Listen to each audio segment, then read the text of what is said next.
Welcome, welcome to the channel. Um, my name is Joe. Nice to meet you.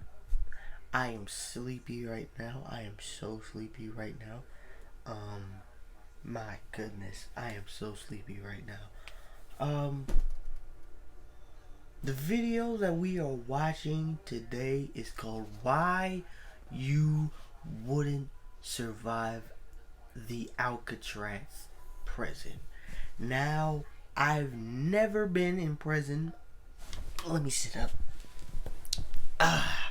Now, I've never been in prison. I've never been in jail. I've never had a criminal record. I've never had a criminal record. I don't have a criminal record. I should say that. I don't have a criminal record. I have done no such thing. So, I don't know how I would survive a regular prison or a regular jail, even the county jail. I don't know how I personally would just survive that.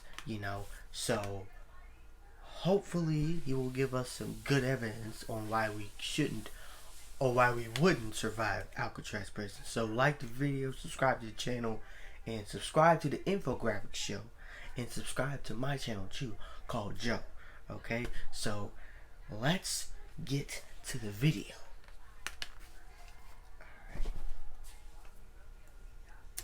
It's August 11th, 1934, and along with 136 prisoners, you're on your way to what will become known as America's toughest prison. You guys are what the authorities have called the incorrigibles, because in the prisons where you come from, you just couldn't stop causing trouble. All of you have been called violent and unpredictable, and so you're being taken to the penitentiary version of hell. You sit there on a specially designed train coach, handcuffed and surrounded by 60 FBI agents, U.S. Marshals, and other security. The atmosphere is solemn, and each of you grisly-looking hardened criminals each eye each other with distrust. Every chug of the train is foreboding. In your mind, it says to you, you're going to hell, you're going to hell, you're going to hell. You're not wrong. That's how the first shipment of prisoners traveled to Alcatraz Island. None of those guys were prisoner number one, since Alcatraz had some leftover army prisoners. This place has been a military prison before it became the penitentiary renowned as being an inescapable hellhole. Let's just pretend you were one of these prisoners again. You arrive on that train in a place called Tiburon at 9:40 a.m. A barge is waiting in the water there, and that's how you'll get to the island located in San Francisco Bay. The train carriage where you've been sitting could perhaps go down as one of the most well-guarded trains in the history of rail. Imagine if some of the USA's most violent prisoners all got loose, something akin to a movie about the Wild West. No one escapes this day. Many of the men around you are convicted killers, and others are notorious bank robbers. You can make a book out of your combined rap sheets. Each of these guys have been called an agitator, and the authorities have noted that the men are desperate. Most of them have planned prison escapes from other places, and it's well known that they will kill anyone who gets in the way of their freedom. For that reason, you'll be guarded by highly trained men, and when we say highly trained, we don't mean in rehabilitation. They are men that were chosen for their toughness, not their ability to help improve prisoners' behavior. The two men in charge, the warden and his assistant, have been nicknamed the Iron Men. When you finally get to the ferry ship that will take you to the island, you are handcuffed with another man, and both of you are shackled together. You're ordered to walk 10 feet forward and cross a gangplank, and then onto the ship. You're surrounded by law enforcement and prison guards. All this is happening without the press looking on, because the authorities have kept the operation a secret. Only one lone photographer got news of the move. At Alcatraz's dock, you and the guy you're chained to walk between rows of guards. 2 by 2, you're marched through the gate into the yard, and then into the cell house. You're searched and given a number, after which you're allocated a cell. Now your cuffs are removed and you are free of the other man.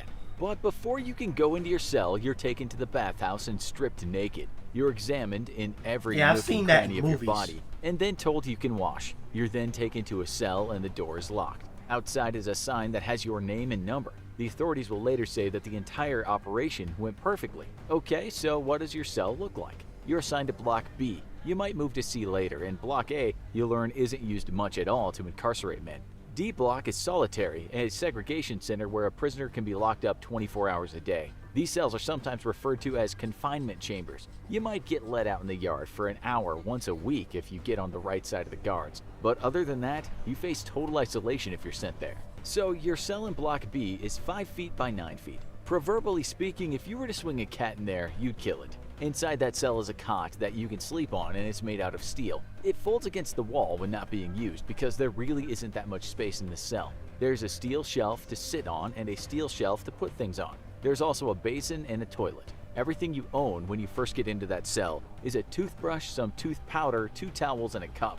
There will be books to read, so you can fill that shelf at some point. You will be able to get visits if you're good, but only once a month and non-contact. If you fall sick, then there's a hospital in the prison. Over the coming year, some big names will arrive at the prison, including the man known as George Machine Gun Kelly. Others that arrive have been convicted of what the press call most atrocious crimes. Alcatraz is called the end of the line, the last resort. It holds formidable robbers and ruthless murderers, and it especially holds anyone who has tried to escape from another prison, or a prisoner that has hurt or killed a prison guard where he was housed. Maybe the most famous criminals to stay on the rock is the mafia crime lord Al Capone. He actually arrived shortly after you. So there you are, sitting in your cell. You receive a booklet, and it's called Regulations for Inmates, USP Alcatraz. It tells you that what you have right now is what you're entitled to. The clothes on your back, the roof over your head, and some bathroom items. Anything else you might receive as a privilege. And to get more things, you'll have to show good conduct and a good work ethic. You might even get some time taken off your sentence.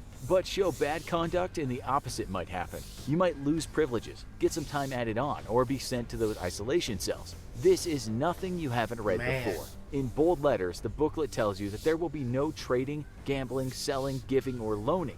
They mean this too. You will work 5 days a week, 8 hours a day. The rest of the time will be recreation time and cell time.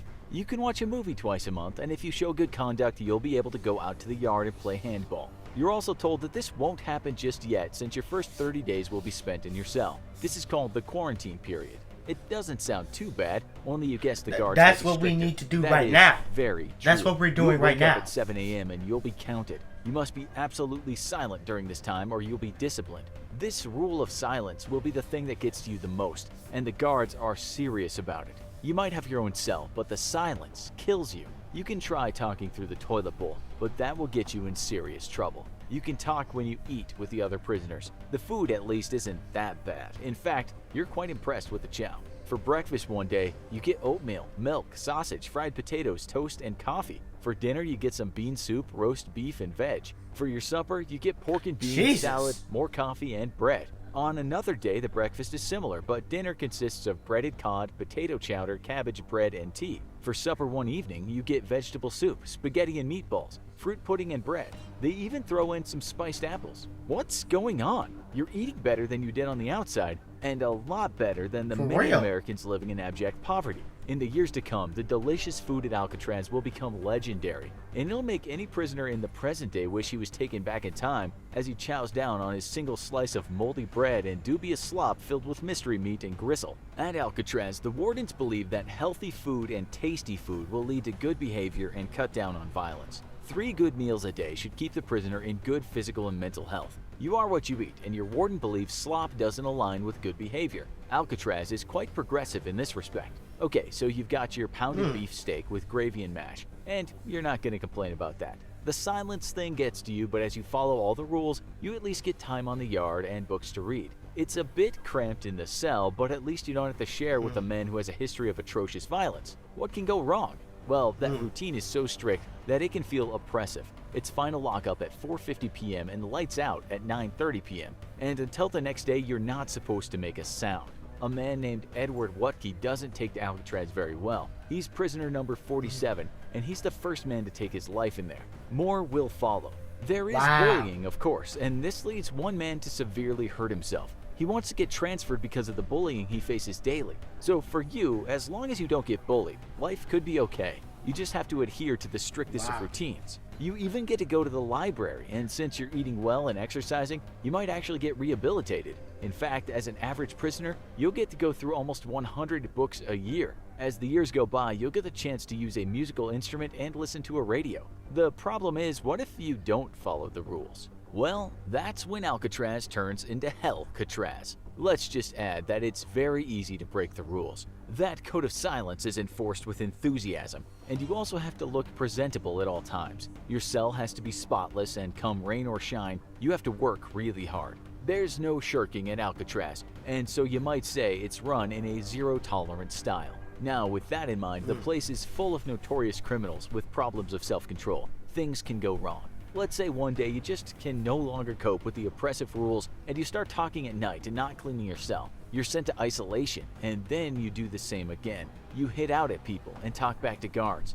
That's when you go to D block and get put in one of the cells from 9 to 14. This is known as the hole, and before you get thrown in there, you're stripped naked and beaten. The guards will come back and torture you now and again. You lie on a cold concrete floor and there is no light that comes into the cell. You can shower once a week, and you might get out in the yard for an hour in the week.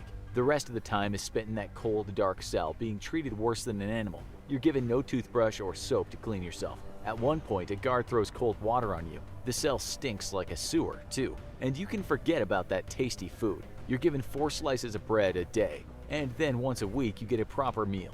In conclusion, Alcatraz is a foreboding place just to look at, and it comes with ruthless men who might bully and kill you. The food is good, but some men just can't cope with the rules. This is what one of your fellow inmates says about that. Men go slowly insane under the exquisite torture of restricted and undeviating routine. Men crack, and then they're punished, sometimes severely, and this happens a lot. The question is, will you crack or will you get through it? Maybe you could have survived Alcatraz, but now we have another challenge for you, and that's to go watch this other great episode of the Infographic Show. Or if you're not up for the task, then try out this other episode.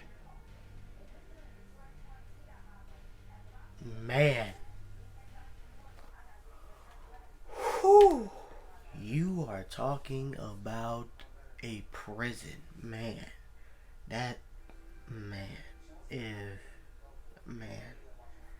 Wow. Alcatraz, there's a reason why Alcatraz is one of the most famous prisons in the world. There's a reason why Alcatraz is one of the most famous prisons in the world, because of its reputation, of its rules and stuff like that. So, man, that's a lot of bad things. But I hope you liked the video. I hope you subscribe to the channel. I hope you enjoyed the video. I'll see you later. See you later.